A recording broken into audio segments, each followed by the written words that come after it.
सूझ के साथ समाज को एकाग्र के वही सन्यासी है। और ब्रह्मचारी कौन है? ब्रह्मचारियों के नियम बताए हैं। जो जिस प्रकार से हनुमान जी महाराज ब्रह्मचारी थे, उसी प्रकार से प्रकट होने के पश्चात 7 वर्ष में बरुआ हो जाए, और बरुआ होने के बाद संन्यास धर्म को धारण करके ब्रह्मचारी बनकर के आजीवन अपने जीवन को बिना माया के, बिना पत्नी के, बिना परिवार के बिताए, वही एक ब्रह्मचारी करने की।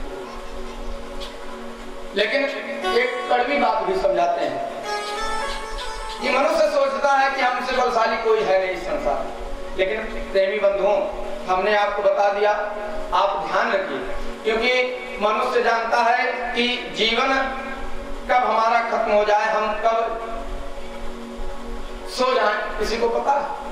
लेकिन हम भी जानबूझ करके, आप कथा में प्रतिदिन आ रहे हैं, कथा को श्रवण कर रहे हैं प्यारे भक्त, लेकिन कथा में आने के पश्चात भी वही गरुड़ पुराण में एक कथा आती है। भगवान गरुड़ जी से कहते हैं कि जब मनुष्य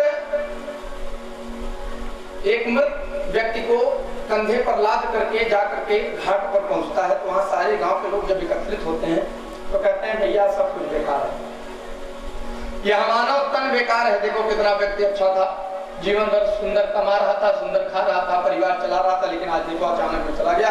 यही हाल सबका होना है। माया बेकार है, परिवार बेकार है, इस संसार में कोई किसी का नहीं, सब एक दिन छूट जाना है।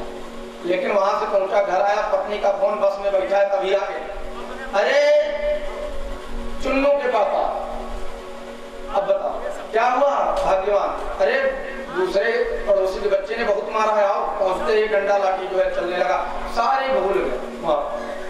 भगवान कहते हैं कि जिस प्रकार से लोक में और श्मशान में जो गति होती है, जो मति आपकी होती है, वही मति अगर स्थिर हो जाए तो इस संसार से किसका कल्याण हो जाए? तभी कल्याण हो जाए, सब मोक्ष को प्राप्त करें। लेकिन सिर्फ उतने समय तक हमें मोक्ष का मार्ग याद आता है जब किसी को देखते हैं दुखी, तब दुख व्यक्त करते हैं, अन्यथा नहीं।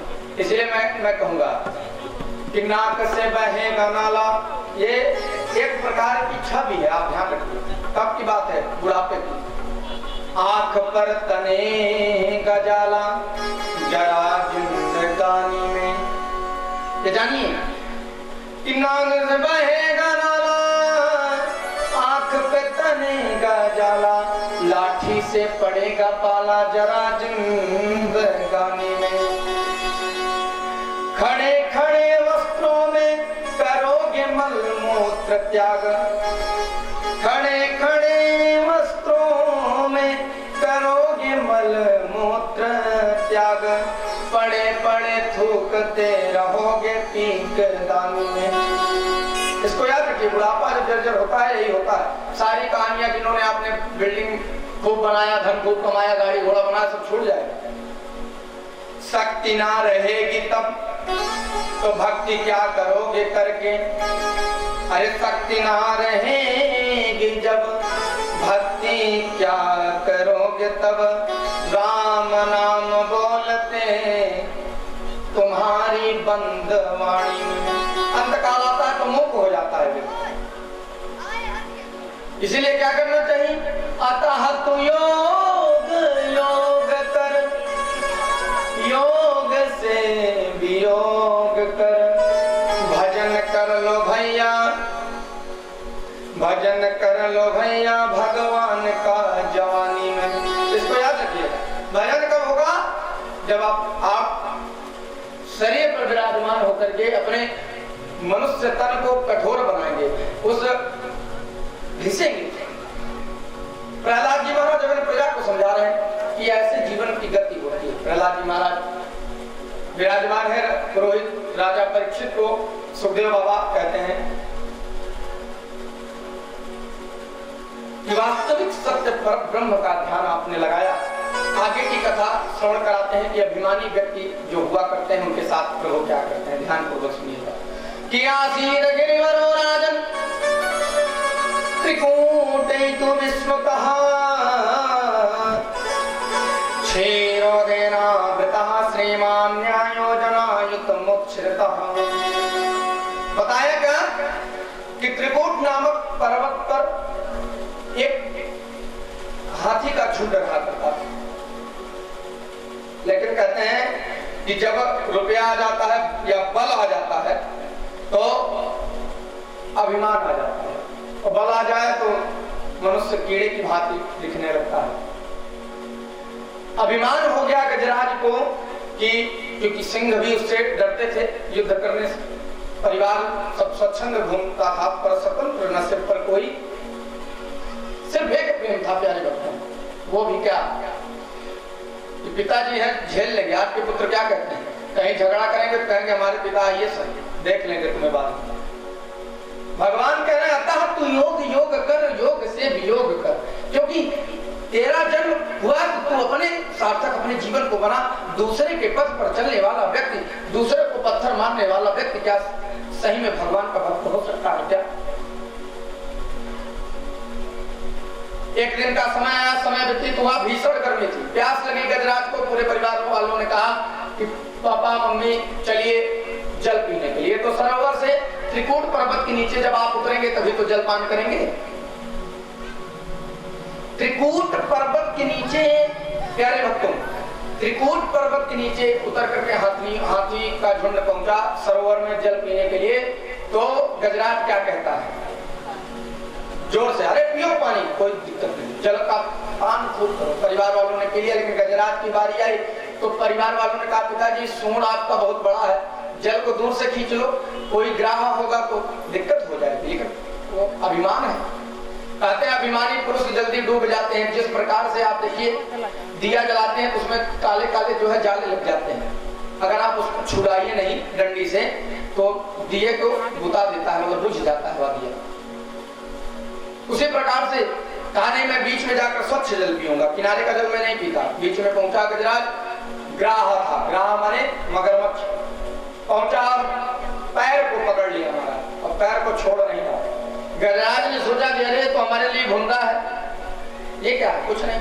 परिवार वाले कह रहे पिताजी पानी हो गया हो तो निकल आओ, लेकिन हाथी का कर्म होता है, पहुंच करके जल में प्रविष्ट हुआ, जल को पिया, फिर खूब स्नान करते हैं, मतलब हटी ठिठोली करते हैं।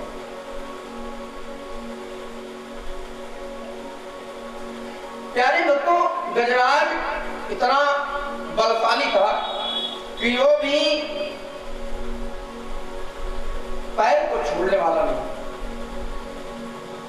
प्यारे भक्तों, गजराज ने अपनी सारी बल लगा दी, लेकिन ग्राह से अपना पैर नहीं छुड़ा।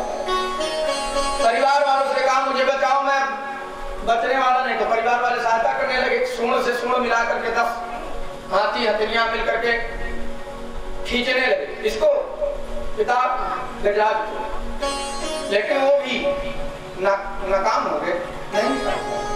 तो परिवार वालों ने 2 घंटे 3 घंटे खींचा, जब नहीं निकले कहा भैया तो मैं चल रही हूँ। परिवार और पत्नी आदि को ध्यान देना, जब मृत्यु होता है मनुष्य तो 13 दिन पत्नी रोती है, परिवार वाले बस उसी दिन रोएंगे जिस दिन आपको गंगा घाट पर छोड़ना।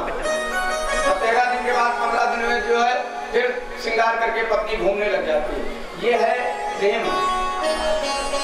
पत्नी ने कहा कि अब हमारे बस की बात नहीं, मैं चल रहा हूँ, परिवार वाले साथ छोड़ दिया। वही सोच रहा है कि प्रीतम जान लियो मन माही। कौन है? जब कोई व्यक्ति परिवार के लिए समर्पित हो जाए और अंततः परिवार धोखा दे देता है तो सोचता है कि जीवन हमारा परिवार के लिए मैंने दिया, लेकिन आज गजराज को बचाने के लिए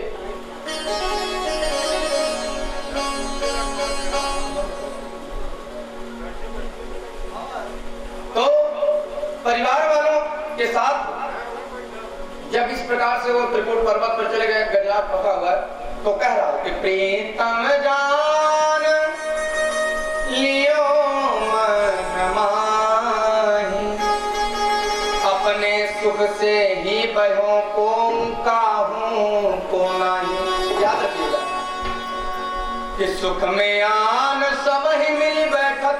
देखिए यही है, आप 4 चक्का ले लीजिए, 4 आदमी गांव के लग जाए, अरे बाबू साहब रोज जाते जाओ, जय राम सीताराम हरे क्योंकि बाबू साहब के पास रोड पड़ा है तगड़ा, बाबू साहब खिला पिला रहे हैं, होटल में ले जाकर कार में घुमा रहे हैं ऐसे चला कर।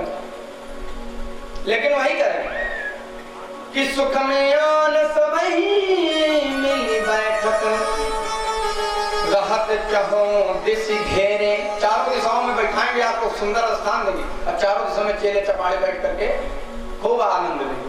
लेकिन समय जब आता है क्या विपत्ति का, तो विपत्तिता ही सब ही संग छाणत, पूछेंगे भी आप बुलाओ के भैया आओ जो साथ में जीवन भर रहा, आ रहे हो साहब भी मिलेंगे, फिर जा करके गाली देंगे, अरे अब खत्म हो गया कुछ ये नहीं इसके पास, अब क्या बैठने की जरूरत कि विपत्तिता ही